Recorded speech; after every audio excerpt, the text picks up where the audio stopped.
We came here to unite. We didn't come here to divide. Maulana Jalaluddin Muhammad Rumi. Hello, my name is Sohaila Zivari, and welcome to the first episode of my podcast, The Myth of My Own, where ancient Persian myths and personal stories come to life. A podcast of spoken and unspoken words. An auditory invitation to taste, to smell, to feel, and to own a dream or two. A place to share myths of our own.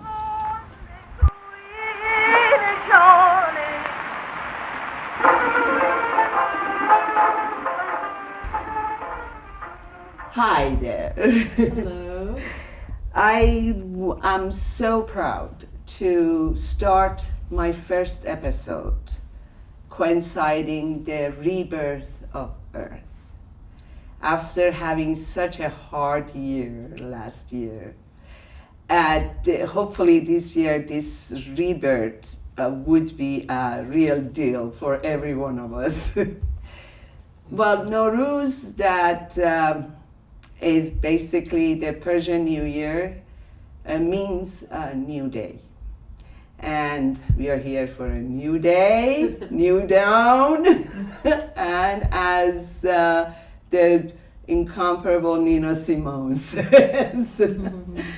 So I'm very proud to be with my friends and families, very talented bunch, people who I grew up with, and people who I know deep down are so grateful for the culture, Persian culture, where they come from, and so adamant to keep it going despite being in the melting pot of the world, United States.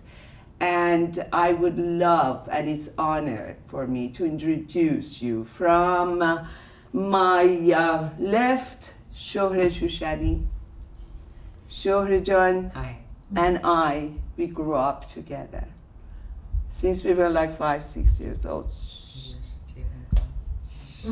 Yeah, we also went to university, and she is always been well versed in especially modern and neoclassic and post-classic Persian poets, and she always knew them by heart, which it went over my head. I never could memorize one, even said one half it, but they call it misra, one sentence. But anyway, I learned a lot from her, and we really hit the town too. You know, that's a subject for another podcast when everybody's drunken and things. You know. And to my other left, to immediate left, is Vida Vida Nathan. Also, we grew up together. So our fathers were friends. Your uncles were friends with my father, and we basically know each other since before birth. Let's put it that way, you know. And Vida June is, oh my God, she is really into the Persian culture, Persian Sufism, spirituality, and she does take classes continuously. For how long have you been taking classes? 25 years. 25 years, and she studies all the poets. Who's your favorite poet? Rumi. Rumi. I have deeply studied Rumi and Hafiz and Shahnameh to a certain extent. That's wonderful. That's wonderful. It's very difficult, and you were very young when you came to the United I was States. 17, but I have a lot of love for the Persian culture. So, and we in the Tehran Jealous is not all glitz and things, I'm telling you. We do some cultures here, believe me. And last but not least, my beautiful niece. She's a true artist, she's a comedian, she's a singer, has an angelic voice, and she can sing in Hebrew, English, but not Farsi. Huh? No, not Farsi. And I know that Sohaila grew up with Shoreh and Vida, and she sort of raised me, yes? She helped to raise me. When you were good, you always Only tell. when I was good. Yeah. So that's my auntie's part. Well, unfortunately, we don't have Shayna's mom with us, my sister, my dear sister, wickedly funny, very, very smart girl. So I learned so much from her. And maybe not anybody in our family knows well, but she was a very good writer as well. And she was a very creative person. She was in interior decoration and things. Whenever I wanna decorate and do things, I call on her spirit in these last few months, and she gives me pointers. And she can draw too. She could draw. Yeah. She was a very talented girl, and I learned a lot from her. And she was a funny woman. It's just amazing. And Shayna took after her. Yeah. And I'm glad to have her here. We are really missing her here.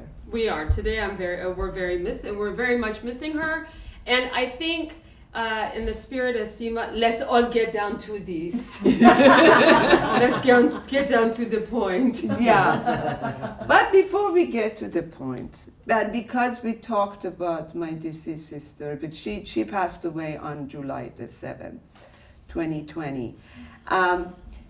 We have the tradition in Nowruz that before we go and pay our respect to our elders, we first go to the people who lost somebody that year. Even if they are the youngest child of the house, and if they lost somebody, and you go and pay respect before you go pay respect to your elders. So in spirit of Nowruz, and because we had such a tragedy as a nation, I want to hold a little bit of the moment of silence, and then we get to the business.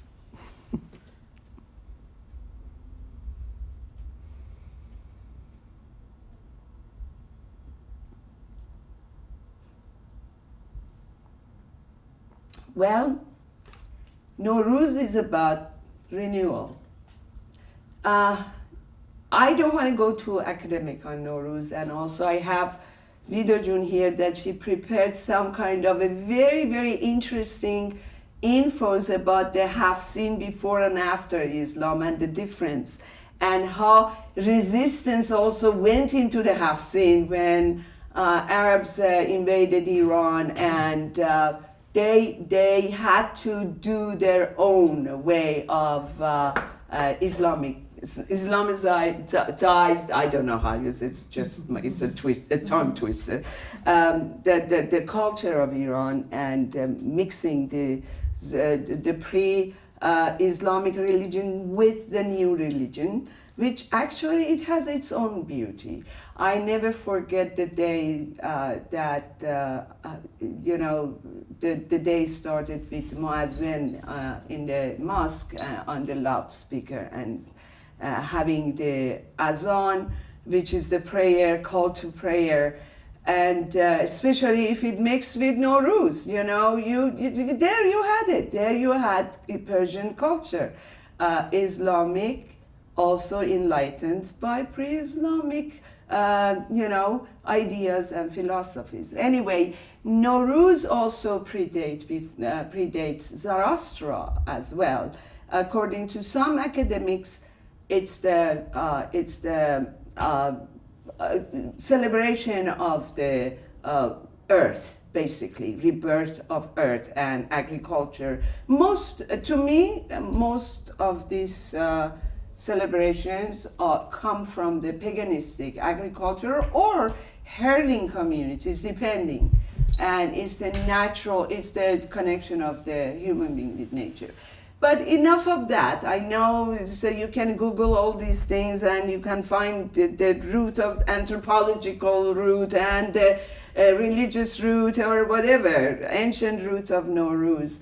But what I really like to present is that how we, as people, Iranian people in diaspora, we celebrated Nowruz, and how our next generation or new generation, that they are half American, half Persian, how they conceive the Persian culture, how they see Persian culture, and what that means to our youth.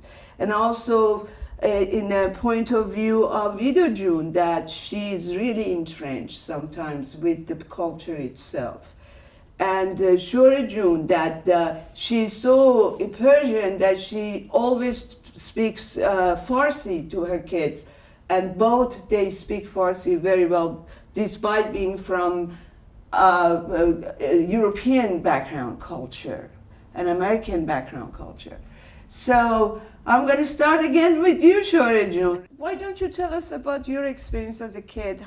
What Nowruz meant to you when you were a kid, and what Nowruz means to you when you were here? You've been here for how long? 43 years now. Bravo. I'm still not American. You made it past the Trump administration. They still ask me, where are you from? What is your accent from?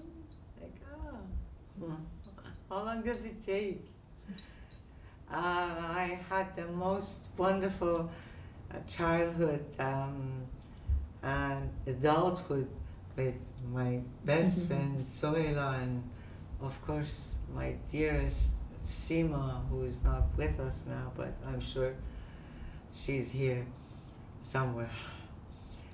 And what I remember is always the family getting together. It was very important for my own family. It wasn't about other people. It wasn't about showing off to other people what we did or what we put on the table, but sabze had to be always there.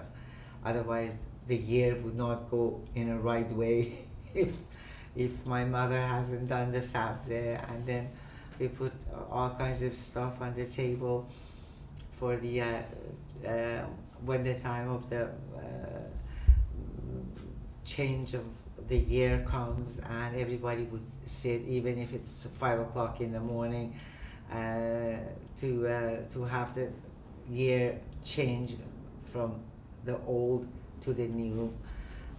So it really was important for our family to be together, and everybody was. It wasn't for other people. It was just the family that was so important.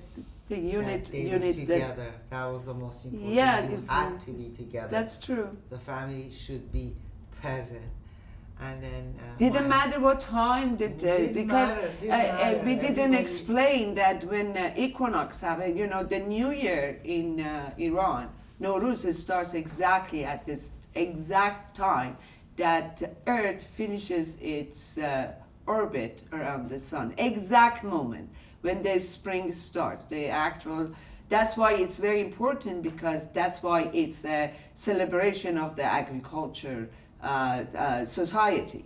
So it didn't matter. Sometimes the New Year would fall on 2 o'clock in the morning. That's right. They would wake us up. Doesn't matter. It didn't matter. They would wake us up to sit around the table and be Wait. together. And then countdown comes. Yeah. 10 seconds, 9, 8, and then all of a sudden everything would go, oh my God, Mubarak, Eidatun Mubarak, and then everybody kissed. And then the best thing comes, AD. Yes. You would get AD. AD was not an expectation. AD was not something that had to happen. It was like your family, especially your father or your uncle, if you live with them, which we lived, or my other uncles, it was like the privilege of your father giving all those very, very new money that came from the bank, and as I'm saying, it Crisp, wasn't crisp notes. yes, we did. We expect. The We smell had of to that, I get it, or remember. it was something. We had to get a The gift. smell of new It money. was always coming from the heart, and they usually had it inside the holy book, whatever it was. It could have been Quran, it could have been Torah, but it came out, and my father just With the blessing of with the the Torah blessing, or blessing of the Quran, that they yeah. wished you that it would become like twice or absolutely. 3 times. We were really, really Irani. There was nothing at the moment of Nowruz, there was nothing but being Irani. There And was everybody nothing. celebrated it. Everybody. Everyone, every With the religion. family.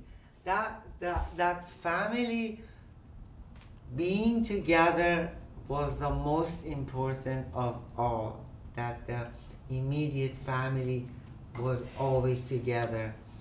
And that meant a lot. And that meant the year that was coming is a good year because we are all here. And that's what we always prayed for. Everybody's health and everybody's happiness. And the next year that everybody is here. Well, it happens that some of us Yeah, go. but they have the Before the time. generation. Yeah. This year my father isn't here. Yeah, yeah. But I'm Yeah. sure his spirit is For his spirit around. too. And the most important, my best friend also, that I spent all my life with her. And the first thing that I did after the year changed was running to her house, running to Sohaila's house, just to see Sima, Just to see the clothes that we've just just to say, Sima, Sohaila, Eidatul Mubarak, and then kiss them forever, and then start walking. Yeah, Down parading. the street. Yeah, actually they were a Maybe parade. before- There were big people bef- were in their sometimes beautiful before clothing. Eid was Yeah, because we Saul, would get you dressed know, from head we to say toe, new Saul clothes. Tahvil, and then that was the most important thing. After it was finished with your family, just run to Sima and Sohaila and hug them and kiss them, and that was Eid for me. And then we went to different people's houses, Visiting. Yeah. visiting, that they meant a lot to us. And for us, the first people that we went to visit was My grandmother. yes, Yeah. who was my father's aunt, and we were received with such a love and such a kindness from everybody. Everybody was kind.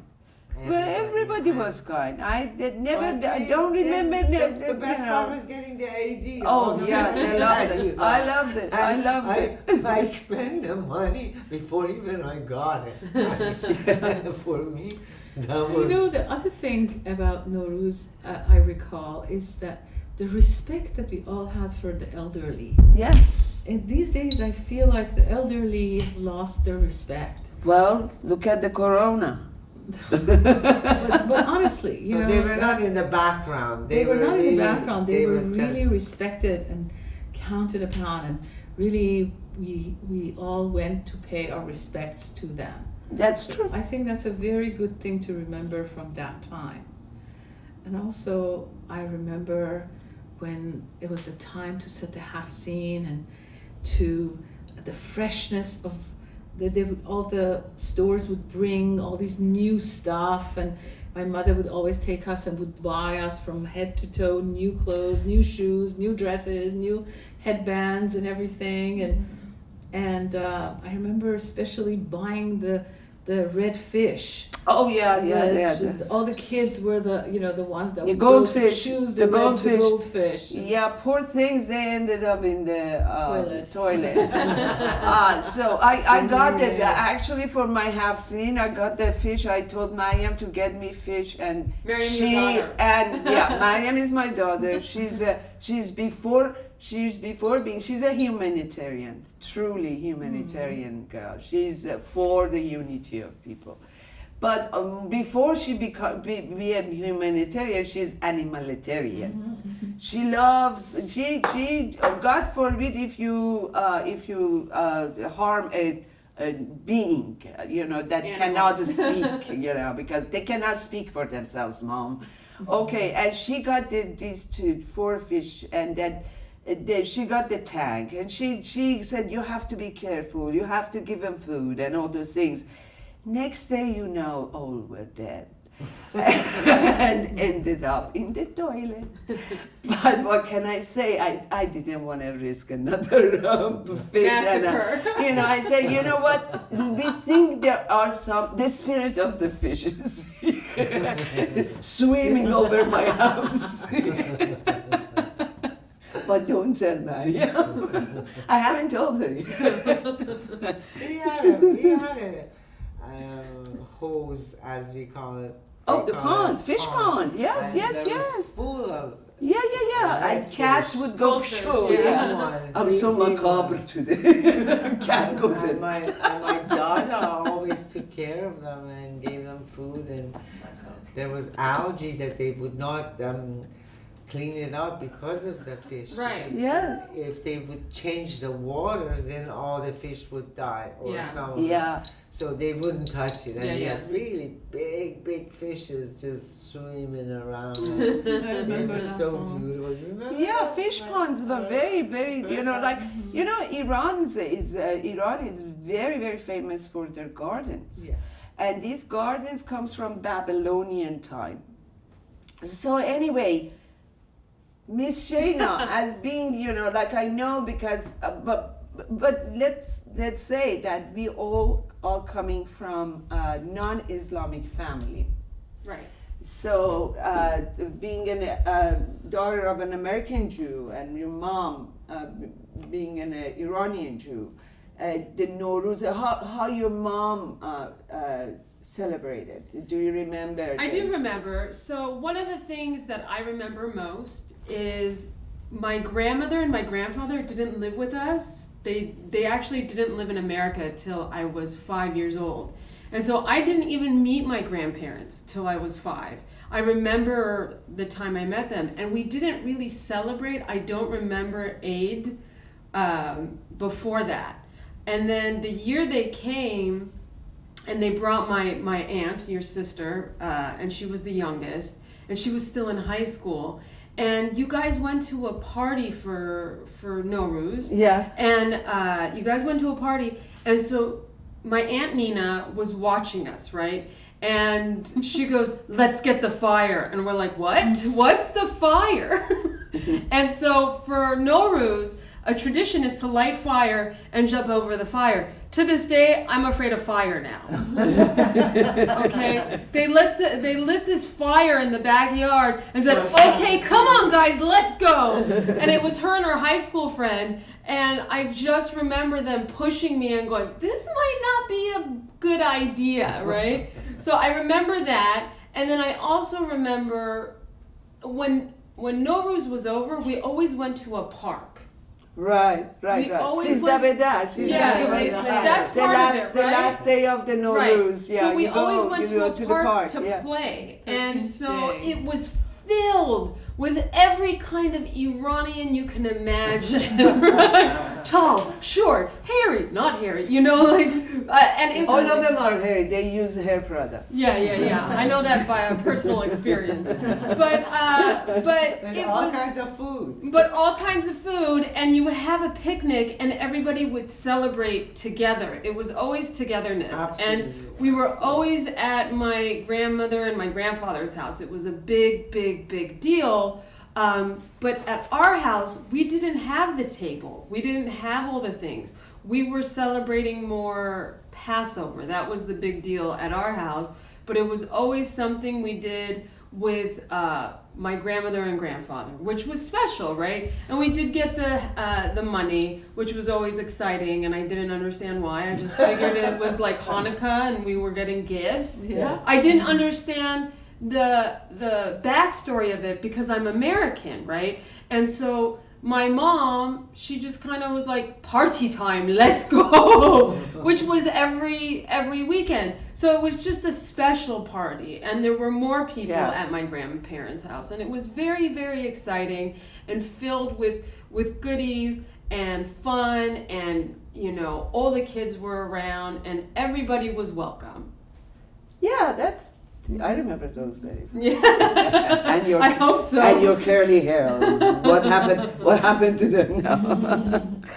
So I wrote for my actually whatever you said, I went through. I experienced. But because this is a podcast about writing, because we want to put our ideas into words, maybe other people understand part of it, a very tiny part of it.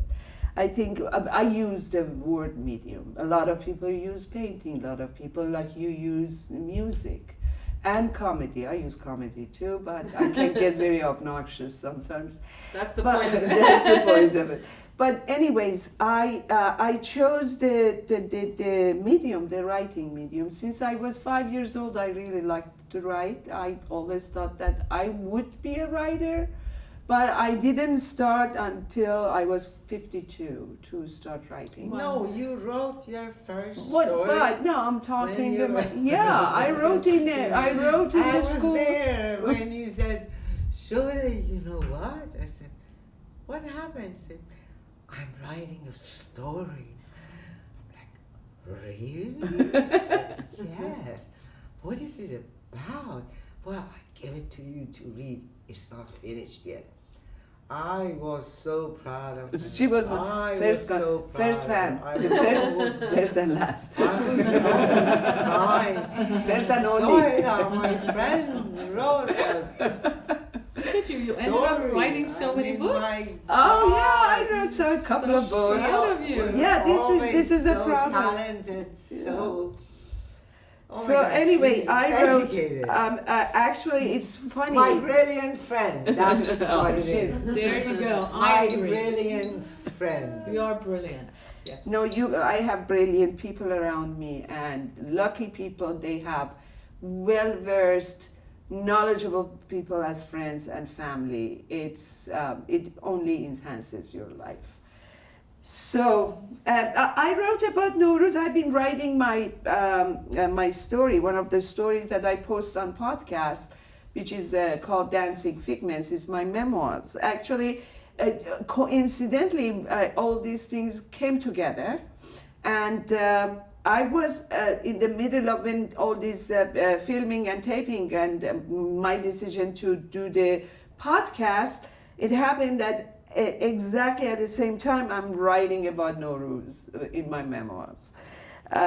So I wrote like that. Despite the clouds, the day looked happy. People were filling the sidewalks as we drove south on Pahlavi Street. Everyone was dressed in their finest and the newest. Fathers in dark suits and shiny shoes walked fast and erect on the sidewalks, followed by their wives and children in their multicolored attires, trying to keep up with their leaders' pace. Families packed in new and old cars were heading to pay homage to their elders, and some smaller family rode on motorbikes in their Eid suits and chadors. Thousands of sparrows chirped on budding branches of old sycamore trees along the street, and hundreds of cars honked their horns through the slow traffic as if honking could untangle the gridlock. It seems warmer today, I said, after driving in silence for at least 10 minutes.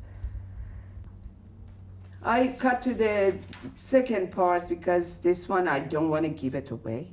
It's very getting exciting in the car. So we were first to arrive at Dada's. Dada was my grandmother. We called her Dada.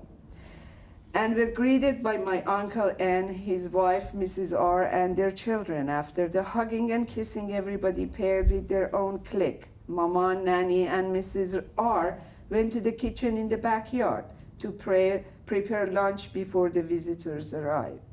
Papa and Uncle N went to the family room, and a few minutes later, Uncle Enayat, who was still in his room when we arrived, joined them. Sima, Bahram, and I, led by our cousins, 4 girls and a boy ages from toddler to early 20s, went upstairs to join Dada in the receiving room. Come on, guys, let's go upstairs, Uncle N, oldest daughter, holding her toddler sister's hand, said, and we all followed in the file, climbing up the narrow stairwell. Thick red and blue Persian carpet welcomed the soles of my shoes as I stepped into the receiving room. The curtains were drawn, and 2 large window panes which opened to the backyard invited the day in spite of the clouds. There was no sign of the sun yet. Chairs were set around the room and next to each other with little gaps between them.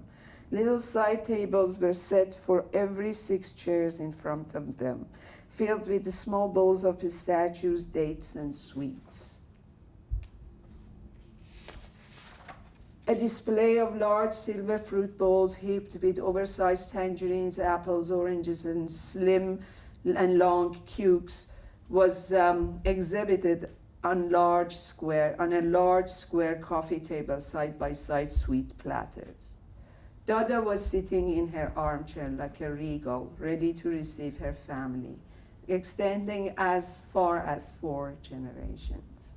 A wide and long mantel adorned with antique multicolored glassware and framed pictures from generations past was mounted on the main wall where Dada's chair was set up against. As soon as we stepped into the receiving room, Dada smiled and opened her arms. Come here, Babam. Dada beckoned me when my turn came to pay my respect. I walked up to her and kissed her forehead like everyone else. She planted a kiss on each cheek and handed me a crisp 10 Tuman note.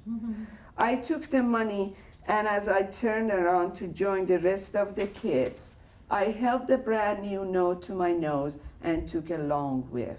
I almost uttered, how I love the smell of the fresh money. And the money smelled even better that year because Dada had doubled my gift, and that meant all my uncles would double it too. So, see? I wrote it in a few words, Beautifully. Thank you. So this is my idea of this podcast. It's not just my story. I want everybody's story to be included because we came here to unite, right? And because of that, we're gonna party. We have some sweets. Oh, yes. And also, you were about to explain the hafsin very briefly for us. I'm going to talk about the hafsin before the Muslims took over Iran. So it was a Zoroastrian religion, which is all about light and wisdom. And we talk about 7 elements of hafsin. Haft means 7, and sin is Letter S, sound S, as S. So there are 7 elements, which I'm going to divide it in 2 threes and 1 in the middle, which connects the 2 threes together.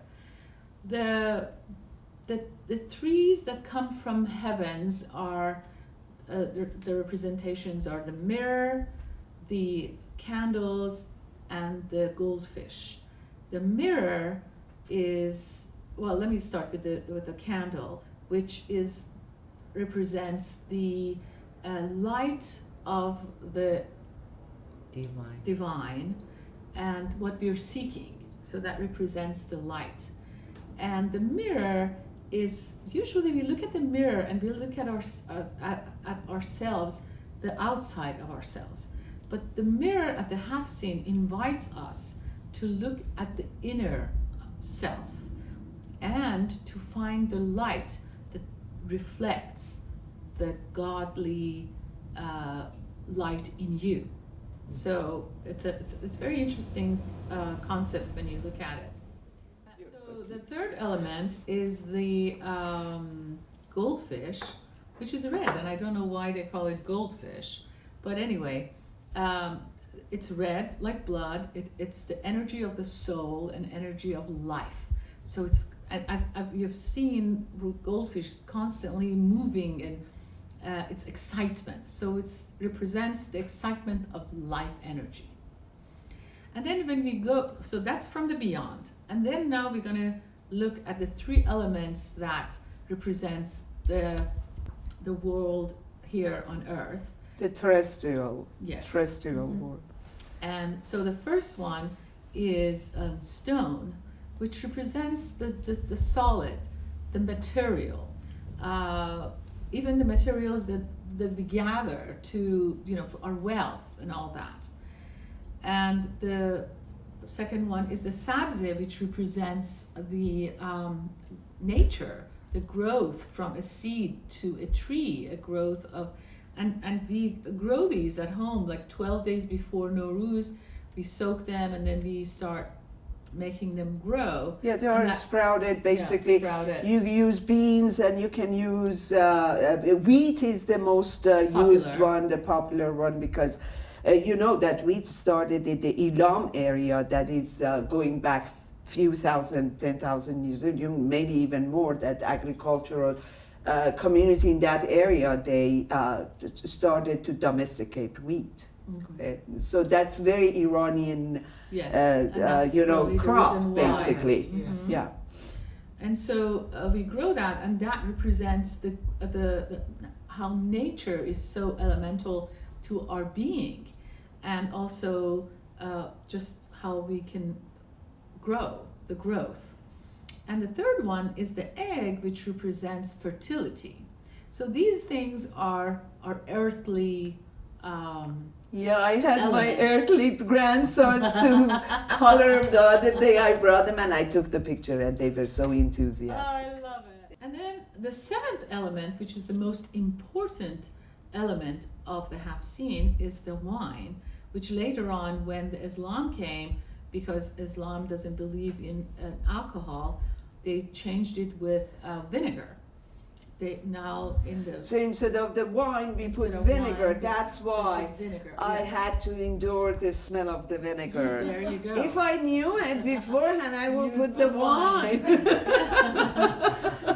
So the wine represents the human being. It's the enlightened human being who realizes that we are living, who realizes the both worlds, that there are two worlds, and thrives to get to the higher realm of consciousness. By getting drunk.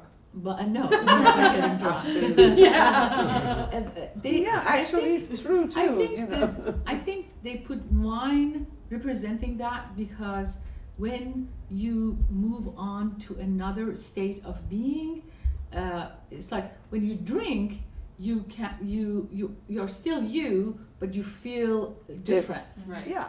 But the main thing is for us to go toward light and toward knowledge, and to keep the balance between our ego and our godly. Ego, in a way, it's our ego. We all know what ego is, but also ego is where our ego comes from, is from our knowledge. We make our ego upon our knowledge. Nobody is as egotistic as people in the faculties of the academics, But so it's sort of like... It's true. It's sort of like how Hinduism talks about the ego and Buddhism talks about the ego. So it kind of stems from that Eastern philosophy, right? Absolutely. Okay, got it. Is that, see, the thing is that when you have a big ego, when your cup is full, when you think you know everything, you cannot add anything to that cup.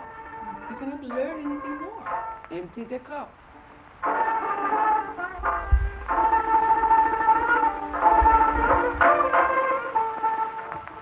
Taken as a group, these symbols show a progression from the material to the spiritual.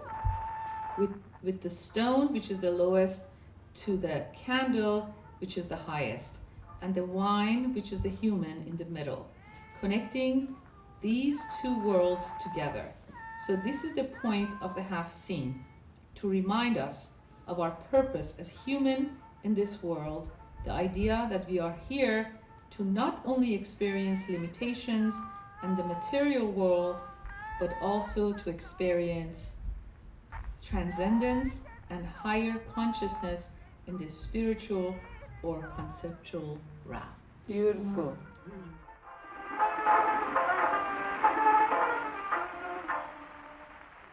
And because my podcast is basically about mythology is basically a story of a nation or a culture or composite of the different cultures.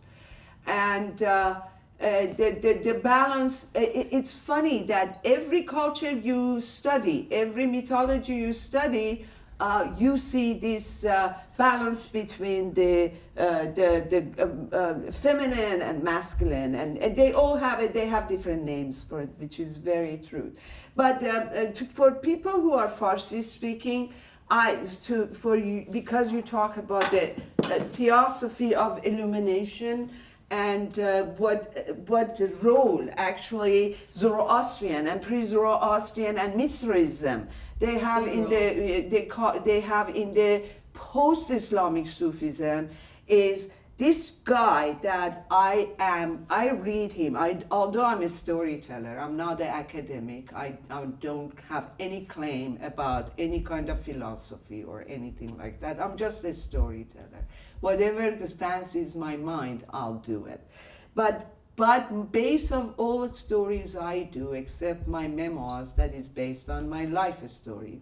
But whenever I write a fictional story about Iranian culture, whether it's a Sufism or Zoroastrianism or mythology before that, one person that I fully rely on and trust as an academic that explains the theosophy of illumination, explains the Sufism, explains the pre-Zoroastrian or Zoroastrian.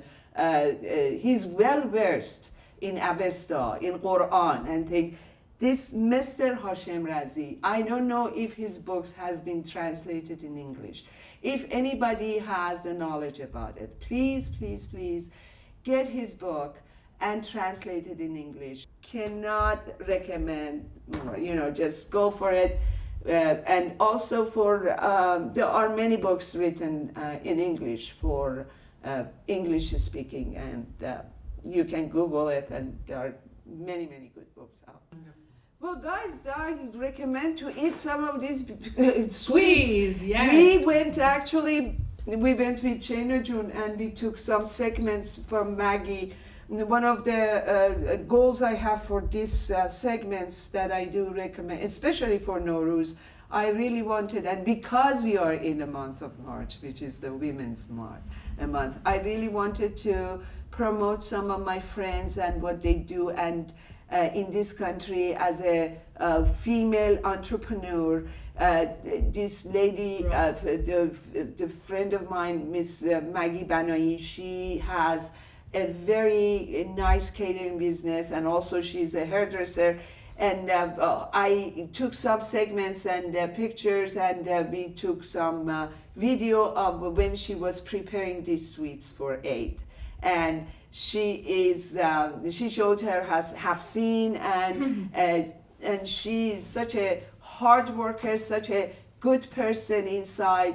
And as a Muslim Iranian, American Iranian woman, she's been in this country about 25 years, and she's still keeping up with the tradition to the T, actually. So please help yourself with the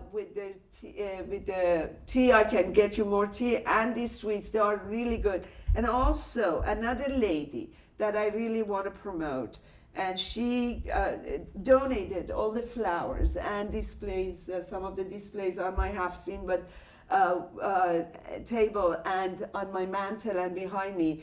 And this lady, Miss Dohi Mirmirani, she's the owner of Jasmine Blue Flower Shop, which is in the, it's on 14106 Ventura Boulevard, number 103, Sherman Oaks, California 91423.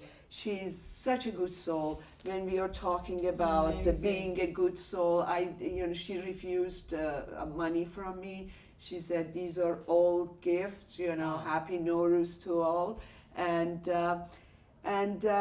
thank you for coming. This means so much. This is my first episode. Yay! Happy Nowruz! Happy Nowruz! Happy Nowruz! Bye! Thank you.